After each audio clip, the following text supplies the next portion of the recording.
malapitan mo siya, kumakapit yung kamay mo. Hindi siya malandas. Itong isa, 1.5.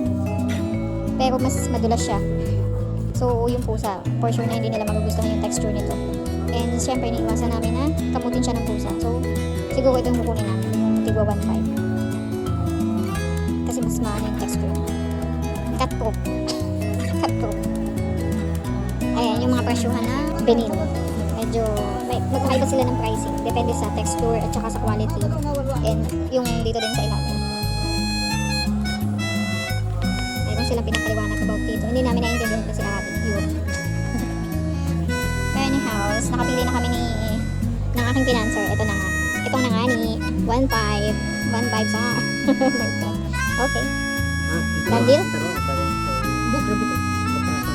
بكره قبل لما نجيب بضاعة نجي نسوي مقاس وبعدين نجي نجيب بضاعة خلاص الحين نسوي Okay. We'll pay now. Mashallah. Pansit Canton for the whole 3 months.